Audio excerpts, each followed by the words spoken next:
Shot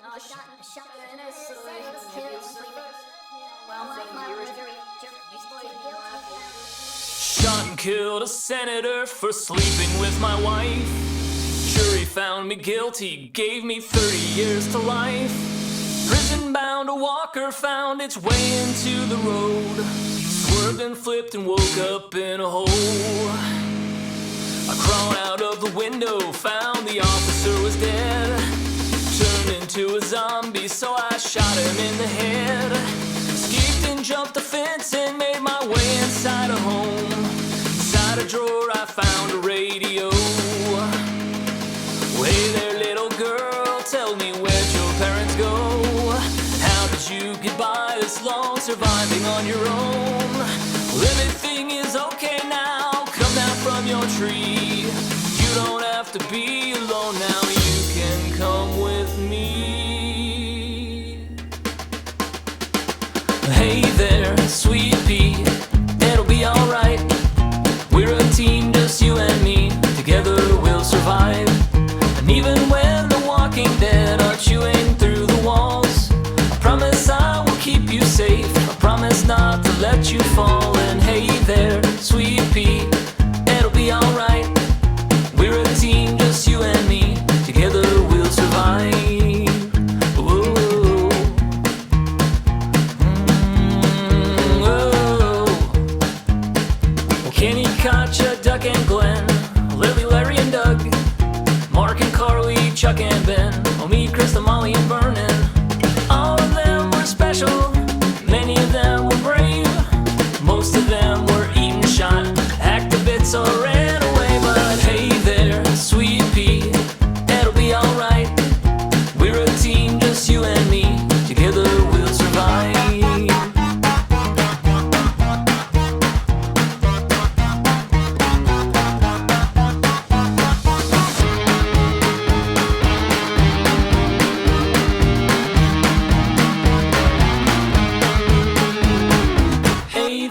Sweet pea, there's no more time.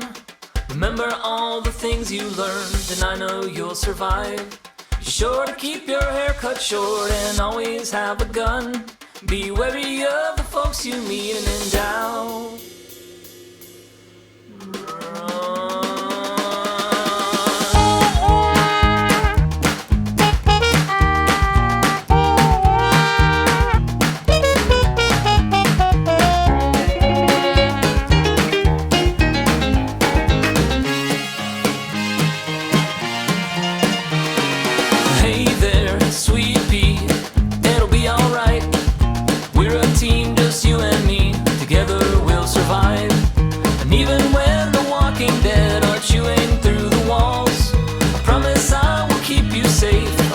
Not to let you fall. And hey there, sweet pea, it'll be alright.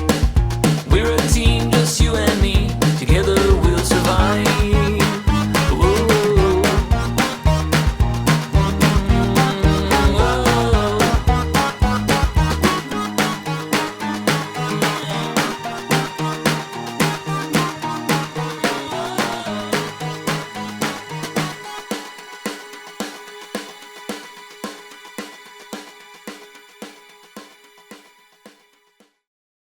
Atlanta isn't what we thought. It's not what they promised the city is.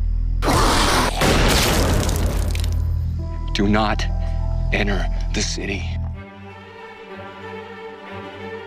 The Walking Dead. This big household name began as a comic, which was first released in October 2003, and has been producing more editions monthly ever since. It's been adapted to both a television series and video game. No, not this one.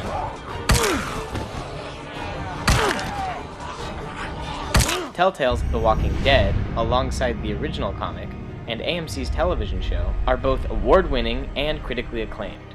Adaptations are not the easiest thing to do. Many a failed game has come from great intellectual properties, even some from Telltale. Why have the narratives of The Walking Dead been so successful in translation?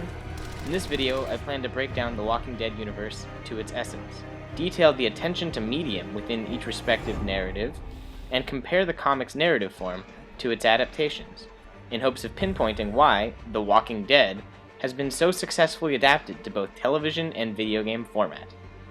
As a warning, there will be spoilers ahead. The Walking Dead as a whole is dark. It's grim and gritty and holds a sense of depth and realism. Nobody knows what started it all, but the dead started coming back to life. As society crumbles, the world becomes desolate, and mankind has been spread thin and forced into hiding. Everybody knows they will die, it's just a matter of when. The past becomes nostalgia, and prospects of the future are limited to day-by-day decisions. The Walking Dead aren't the zombies, they're the survivors. These people have been thrust into hell, where death is always knocking at the door. In these grim times, it shifts individualism into a sense of oneness. Each survivor embodies the human race, struggling hard to land on some stable footing, even if only for a moment. The people are what make the stories worth hearing. They're both the biggest threat and the only thing to cling to. The driving force in each story has been achieving a sense of normalcy in a world unknown, and surviving for other survivors. Maintaining and building relationships is also a strong theme. When talking about the creation of the series, writer Robert Kirkman had this to say. The cool thing about zombie films is that, they're nice, riveting, pieces of entertainment, but at the end of it, they just kind of end. I always wanted to see what happened next. Morals get twisted, and people's actions that they would think are normally wrong end up being the right thing to do. In order to get into adaptation, we need to talk about the original form. The comic is the origin of the Walking Dead universe. Everything starts here in the comic. Situations are dark, like the visuals, and hold a lot of weight. The story follows police officer Rick Grimes as he wakes up in a hospital after being shot in the line of duty. He's been out for some time and begins to stumble around. The hospital is empty and has been locked down. When he gets outside, he discovers the dead are walking. Rick heads off into the city in search of his wife and son. Eventually, Rick finds them with a group of survivors, including his partner, Shane. While the world of zombies, or walkers as they call them, causes trouble throughout, the biggest conflicts are interpersonal. Friends become enemies quickly. Everything happens quickly. The comic is fast-paced and chaotic, developing and ending new story arcs rapidly. The comic was discovered by Frank Darabont. Browsing, I had not heard of Kirkman, I had not heard of this comic book. I walked in and I saw the first trade paperback. I was immediately drawn to it because it's zombies right up my alley, And by the following day, I was calling my agent saying, can we try to get the rights to this? Can we look into this? Because I think this could be a very, very good show for television. When it came to adaptations, Kirkman wasn't too worried. I came at The Walking Dead, very open to them putting, dogs in it that shoot lasers out of their eyes or whatever they wanted to, and I knew that I would have a certain amount of ability to prevent that from happening, and it's kind of my life's mission on the show to make sure that that doesn't happen. While it's important to note that a successful adaptation relies heavily on the individuals involved, with a great cast, director, special effects department, the list could go on. Put the gun down! This discussion of successful adaptation will be heavily focused on the narrative aspects. When watching the show, it's very clear that sometimes the comic acts as a storyboard for the show. Notably, the TV show both strongly sticks to what's at the core of the comic, while freely making very large changes. For instance, in both stories, when Rick is reunited with his wife and son, we get a chance to meet Shane, Rick's partner on the police force and family friend. He's been taking care of both Carl and Lori in Rick's presumed death. Jesus. While they once got romantic, it stopped immediately as Lori is reunited with her husband. As tensions mount in the first chapter, Shane punches Rick. Shane runs off, and Rick tries to talk to Shane in the woods. Shane points his rifle at Rick and yells at Rick for coming back, how he and Lori could have been together, and how he could have raised Carl. Ultimately, as Shane sobs and yells maniacally, prepared to fire, Rick's 12-year-old son shoots him in the neck. We barely get to meet Shane, and all this narrative is revealed to us moments before he's killed. The TV show instead holds on to him for 2 seasons, playing with the awkward love triangle. The show creates new narrative opportunities for Shane's downward spiral. He nearly rapes Lori, contemplates shooting Rick, shoots Otis in the leg to outrun the walkers, plans to take off with Andrea, and even murders a teenager in order to get Rick alone in the woods. The show dives deep into its own plot lines and ultimately resolves similarly to the comic, bringing forward momentum to the narrative. By keeping Kirkman heavily involved in the writing, the show maintains the same purpose and weight, with different versions of what could have happened presented in a filmic matter. The show captures the gore and horror of the comic when it has to, but decidedly keeps its focus on the human element, making this show not just another zombie flick. I guess I'm losing hope. But like I said, it's all about slim chances now. And a slim chance is better than none. AMC's translation was successful, but more surprisingly is Telltale's adaptation. Video game adaptations are notoriously bad. When you're dealing with a visual medium, the technique is show, don't tell. With the added element of participant interactivity, it becomes do, don't show. The game presents you with the Walking Dead universe, but rather than seeing how characters respond to the grim circumstances, the game allows you to put yourself in those shoes. The Walking Dead universe is a thing where, you see Rick's story, and you've seen pretty much every minute of Rick's story. Right. And I don't think, the way the show works is we're changing things up. So you're seeing a different Rick story. But this game is very much set in the universe of the comic book series. And if you were playing with Rick, you would basically be doing the same stuff, or you would be playing some kind of BS game that doesn't really have anything to do with the comic series. Why are so many games so linear? Well, this is a matter of budget and scalability. Let's imagine you create a story that players can play through, visualized as points connected by lines. You go from point to point, channel down narrow paths where choice is nowhere to be found. Now let's say at the beginning of this game, you allow players to make a choice. This choice fundamentally changes the entire story. Since you can't simply use the story you've made for the first path, you need to create the content for an entirely different story. Now imagine a game riddled with choices. You end up with a tangled narrative web that is unwieldy to design and create meaningful story out of. Often, games that offer you more freedom offer less explicit narrative.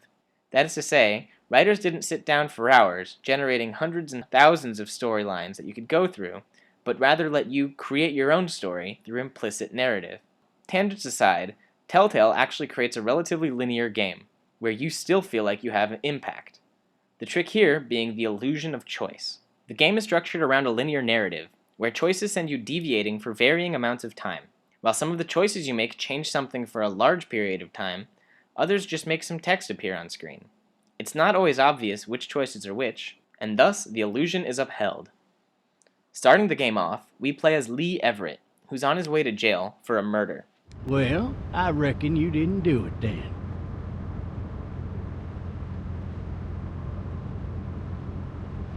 Why do you say that?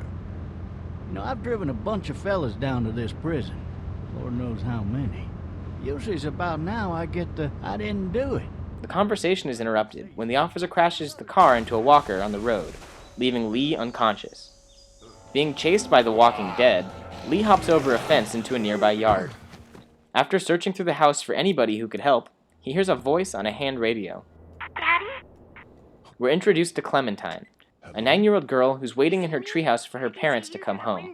While all signs point to her parents being dead, you help her survive and try to find her parents, traveling throughout Alabama, grouping up with strangers along the way. The core of the game's interaction is dealing with tough choices that will inevitably upset somebody in your group, or could bring negative consequences down the line. How about you help us clear the way, and we'll take you and your daughter out of here and down to my family's farm? I'm not a dad. I'm a neighbor. Her parents are out of town. Let's get going. Staying put for too long is a mistake. So it's just you and your daughter, then? Oh, not his daughter. He was her neighbor. Honey, do you know this man? Yes. Okay, then. Well, looks like you hurt your leg pretty bad there. How'd this happen? Car accident. That's so. Where were you headed before the car accident?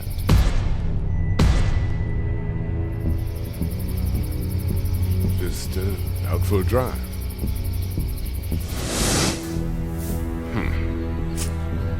Can I give you a piece of advice? What is it? I don't know who you are or what you did, but you better become a better liar, and fast. The strongest relationship in the game is the one between you and Clementine. The game makes you want to act like a father to her, protecting her, teaching her, trying to make sure that she gets along in a world that you don't fully comprehend yourself. The world of The Walking Dead does not care about you. Like, it does not care that you're a little girl, it doesn't care that you're an old man, it doesn't care that you have a family, it does not care. So to be true to the license, we have to acknowledge that. The game is divided much like the TV show into episodes and seasons. Season 1 is released. It's 5 episodes, each of which takes about 3 hours to play through. At the end of each episode, the game shows you a list of key moral choices you've made during the episode and compares it to the choices of other players. While it's a bit immersion breaking, this allows you to justify or question your choices, or perhaps the choices of others. Telltale's game draws heavily from the comic, both visually and thematically, but really becomes its own with the added level of interactivity. By using the illusion of choice, the designers can craft a cinematic quality narrative where you feel your choices have impact. It also allows you to step into the dark and see where you surprise yourself. Overall, The Walking Dead questions the humanity of those involved. It asks you what it means to be human and how easily it can all be taken away from you. Both adaptations successfully encompass this. It goes to show, people will up and go mad when they believe their life is over. No man is an island, entire of itself. Every man is a piece of the continent, a part of the main. If a clod be washed away by the sea, Europe is the less, as well as if a promontory were, as well as if a manner of thy friends or of thine own were. Any man's death diminishes me, because I am involved in mankind, and therefore never send to know For whom the bell tolls. What are you yammering on about? It tolls for thee.